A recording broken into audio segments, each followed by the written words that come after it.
دوام 15 دقیقه با پیشنهاد خبرهای تاجیکستان و جهان، من مومین احمدی با شما هستم. سلام بیننده عزیز، امروز 15 ینور است. نگاه به سرخط خبرهای برنامه.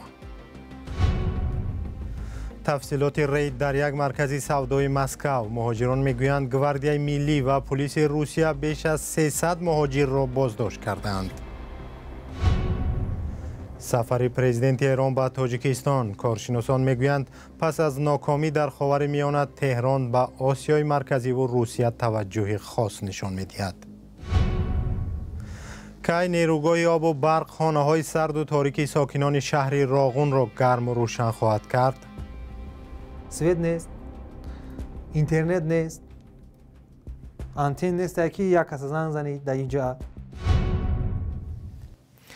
این هفته پس از تعطیل سال نو، در کارخانه و بازارها در روسیه باز شد و مقامات این کشور دوباره به شکار مهاجران آغاز کردند. از جمله روز گذشته پلیس روسیه در یک مرکز سودای مسکو تفتیش انجام داده ده‌ها مهاجر را بازداشت کردند. در نوارهایی که کاربران بر رادیو آزادی فرستادند، صحنه فرار مهاجران و ورود و بازداشت آنها دیده می شود. رسانه‌های روسیه نوشتند که این رید را پلیس و گواردیای ملی روسیه انجام داده است. همکارم اسکندری خواجه میرزاده بر اساس این نوارها گزارش آماده کرده است.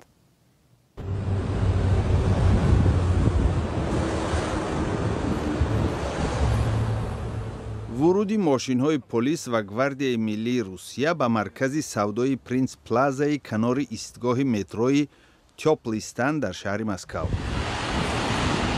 کارمندان دو نهاد انتظامی روسیه روز 14 ینور برای تفتیش مهاجرانی که در این مرکز کار میکنند رفته بودند. این صحنه فرار مهاجران است که از ورود کارمندان پلیس خبر یافتند. یک تن از نزدیکان مهاجران که در این رید بازداشت شده است گفت پلیس به کسی رحم نکرد و حدودی 300 مهاجر را که اکثرشان تاجیکستانی بودند با خود برد. در این نوار دیده می شود که ده‌ها مهاجر دست پشت هم به اتوبوس پلیس سوار می شوند. نزدیکان مهاجران بازداشت شده در صحبت با رادیوی آزادی گفتند که هنوز سرنوشت آنها معلوم نیست. در بیشتر حالتها پلیس روس اکثر بازداشت شده ها را جریمه و اخراج می کند. رسانه های روسیه نوشتند ده‌ها مهاجری که بود و باششان قانونی نبود در این مرکز سودا بازداشت شدند. مقامات روسیه میگویند سال 2024 بیش از 80,000 مهاجر را از روسیه اخراج کردند. معلوم نیست چی تعدادی از آنها مهاجران تاجیک بودند. مقامات تاجیک میگویند تنها در نیم سال گذشته 17,000 تاجیکستانی از روسیه اخراج شده است. قرار است امروز مسعود پزشکیان رئیس جمهور ایران نخستین بار با سفر دولتی وارد تاجیکستان شود. در جریان بازدید او با رئیس جمهور امام علی رحمان ملاقات خواهد داشت و دو طرف همکاری‌های سیاسی و اقتصادی را بررسی می‌کنند که در چند سال گذشته بیشتر و بیشتر شدند. همکاری با ایران سالها زیر تحریم است و با قدرت‌های جهانی در کشمکش برای تاجیکستان و آن کشور چی اهمیت دارد؟ همکاران ما این مسئله را بررسی کردند و کیومرث عطا در استودیو با ماست. کیومرث، تحلیلگران از این سفر چی انتظار دارند و درباره آن چی میگویند؟ البته مومن به امضای سندهای همکاری نمی شود و طبق خبرها ممکن است که دو طرف بستن نوی سازشنامه‌های اقتصادی را به امضا رسانند. یک تحلیلگر سیاسی از دوشنبه در صحبت با ما گفت که تهران در خاورمیانه شکست خورد یا ناکام شد و آمدن دونالد ترامپ به مقام رئیس جمهوری آمریکا می تواند که به معنای فشار و انزوای بیشتر ایران باشد. در این شرایط ایران سعی میکند رابطه‌هایش را با آسیای مرکزی و جنوبی، روسیه و کشورهای مشترک المنافع رواج دهد. تاجیکستان نیز به همکاری‌های اقتصادی و همکاری در زمینه امنیت و مبارزه با تهدیدها از جنوب به خصوص افغانستان علاقه‌مند است. خود وزارت کارهای خارجه هم گفته است که همکاری‌ها با ایران که یک کشور همزبان و همفرهنگ است از اولویت‌های سیاست خارجی تاجیکستان به شمار می‌رود. بر اساس آمار سال 2024 دادگرفت بین تاجیکستان و ایران تا 336 میلیون دلار را تشکیل داده است. در واقع کیومرث این رقم بزرگی به حساب نمی رود و قبلا گزارشات درباره عزم تاجیکستان برای سرمایه‌گذاری در ایران هم نشر شده بود. بله مومن، شاید به همین دلیل باشد که دو کشور نظام روادید یا نظام ویزا را بین دو کشور از بین بردند و تاجیکستان انتظار دارد که سیل سیاحان ایرانی به کشور می‌ریزد، ولی هنوز این چیز مشاهده نشده است. دوشنبه در گذشته میل خود را به بندر چابهار که ایران قصد داشت آن را به یک مرکز بزرگ حمل و نقل تبدیل کند نشان داده بود، ولی جزئیات از آن هم در دست نیست. ماه می سال 2022 در پس منظر مناقشه در سرحد تاجیکستان و قرقیزستان از باز شدن کارخانه تولید پهپاد ابابیل 2 ایران در تاجیکستان خبر رسید، ولی البته در سالهای بعدی هیچ دلیل تصدیق کننده در این زمینه نشر نشد. کارشناسانی که ما با آنها صحبت داشتیم گفتند که به دلیل سرمایه‌گذاری های ناموفق گذشته ایران در تاجیکستان و هم کمبود منابع مالی آزاد در تهران، اجرای برنامه‌های بزرگ دو جانبه دشوار خواهد بود. دیگر اینکه عبدالمومن سایه کشمکش‌های سالهای پیشین تا هنوز از سر روابط دو طرف دور نرفته است. مثلا حزبی در تاجیکستان ممنوع نهضت اسلامی برای مدت دراز موضوع بحث دو طرف بود. دوشنبه ایران را به دلیل پشتیبانی از این حزب به تلاش برای تبادلات دولتی و هم دامن زدن به جنگ داخلی متهم می‌کرد. بعداً در سال 2019 هم روابط دو کشور رو به بهبود آورد. حالا اینکه آیا دو طرف می توانند اعتماد کامل را بین هم برقرار کنند، سوال اساسی بازدید مسعود پزشکیان از تاجیکستان باقی میماند. بله، تشکر همکارم کیومرث عطا درباره سفر مسعود پزشکیان به دوشنبه و انتظارات و نظرها درباره آن صحبت میکرد. بیننده گرامی، در برنامه فردا دایر به این سفر گزارش کامل خواهیم داشت.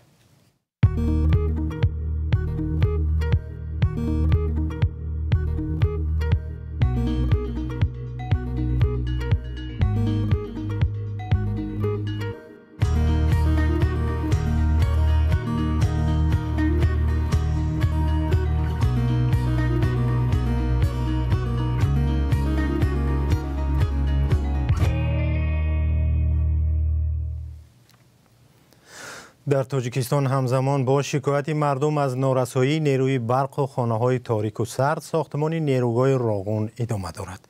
نیروگاهی که آن را مسئله حیات و ممات کشور نامیدند و امیدوارند که تاجیکستان را از کمبود برق در فصل‌های تیر ماه و زمستان خلاص می‌کند.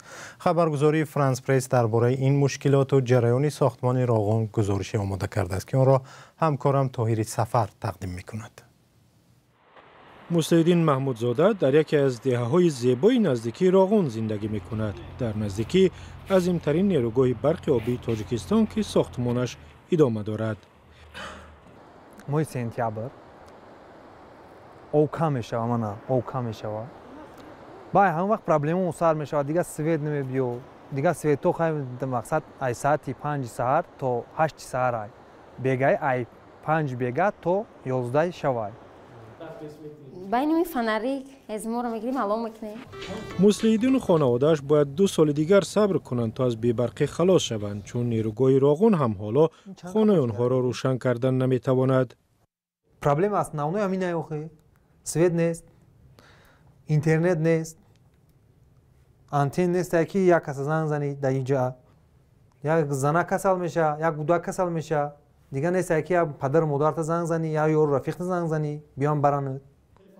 نارسایی نیروی برق در تاجیکستان یک مشکل اصلی برای مردم به حساب می رود و هر سال مایه خجالت حکومت شده است. مردم هم از ناچاری هیزم و انگشت می سازند و عائله های کامل هم از دود انگشت هلاک شدند. یگانه امید به نیروگاه راغون است که ساختمانش سالهای شوروی آغاز یافت و حالا دورتر از خانه نیمه ساخته مسلحدین ادامه دارد. نیروگاهی که با اقتدار 3600 مگاوات عظیم‌ترین نیروگاه برق آبی در آسیای مرکزی خواهد بود. در این شب و روز زیاده از 17000 مردم کارمندان در این ساختمان عظیم عصر کار و فعالیت کرده ایستادند. امامعلی رحمان رئیس جمهوری تاجیکستان چندی پیش گفت که تا 2 سال بعد از حساب نیروگاه راغون و دیگر نیروگاه‌های موجود مردم کشور منظم با نیروی برق تامین می‌شوند. این ساختمان نیروگاه برقی آبی راغون آرزوی دیرینه ملت تاجیک می باشد، چون که بعد به اتمام رسیدن این ساختمان ملت تاجیک از بحران انرژیتیکی می براید. حالا 2 چرخه نیروگاه به کار انداخته شده است. 4 تای دیگر باید نصب شود و آنگاه نیروگاه با تمام توانایی نیروی برق استحصال می کند. برای این سربندی عظیمی را باید ساخت تا آبی بیشتر در آب انبارش جمع شود. ساختمان سربندی نیروگاه مرحله به مرحله صورت میگیرد. در پیش ما حکومت جمهوری تاجیکستان وظیفه گذاشته است که ما تا ماه اوگوست سال آینده سال 2025 به سطح 1110 برآییم. در صورت تکمیل سربندی راغون 335 متر و بلندترین در جهان می شود و با قول حکومت از نیروگاه نه تنها تاجیکستان بلکه تمام کشورهای آسیای مرکزی بهره خواهند برد. ساختمان نیروگاه برقی آبی راغون دوران شوروی سالهای 80 شروع شده بود. مقصد آن تأمین جمهوری تاجیکستان با نیروی برق نه تنها جمهوری تاجیکستان حتی منطقه آسیای میانه و همچنین تنظیم آب در منطقه آسیای میانه بود. سالهای اخیر خراجات برای ساختمان نیروگاه راغون را زیاد تنقید می‌کنند که ارزش آن حالا به 6 میلیارد دلار رسیده است. حکومت هم مجبور است از سازمان‌های مالی بین المللی برای آن قرض‌های زیاده بگیرد.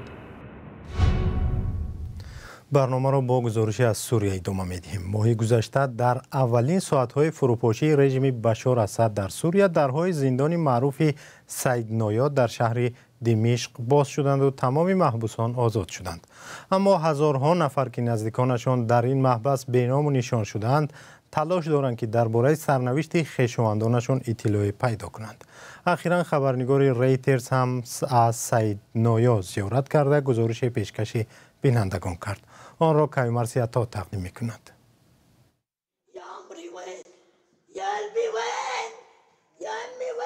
فروپاشی رژیم بشار اسد هزارها عائله سراسری سوریه را که از سبب جنگ پهن و پریشان و یا از سبب مخالفتشان به حکومت در زندانهای این کشور بودند به هم آورد. اما هزارها ساکن دیگر این کشور به مانند ابتسام الندیف و ابراهیم درجی تا هنوز نتوانستند به سؤالها درباره سرنوشت نزدیکان بینام و نشان شدهشان جواب پیدا کنند. یکی از فرزندان خانم ندیف را سربازان حکومتی هنگام عملیات در جنوب دمشق در سال 2018 به قتل رسانیده، دومی را در زندان مشهور سید نویا جای دادند. وقتی نیروهای ارتش سوریه به محله اصلی واقع در جنوب دمشق وارد شدند، افسران امنیتی فرزندم را به زندان سید نویا انتقال دادند.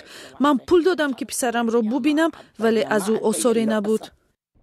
ابراهیم دراجی که فعلا در اردوگاه یرموک به سر میبرد در اتاقهای دهشتبار سید نویا آثار از پسرش عمر را جستجو دارد که سال 2018 به حبس گرفته شد. بعد از شکست رژیم بشار اسد در ماه دکبر سال 2024 که حکمرانی تخمیناً 50 ساله عائله اسد را خاتمه بخشید، حاکمیت داران نو درهای زندان و بازداشتگاه ها را گشاده هزارها نفر را آزاد کردند. در شهر و دهات سوریه صحنه‌های پر احساس همایش با محبوسان رژیم به چشم خورد.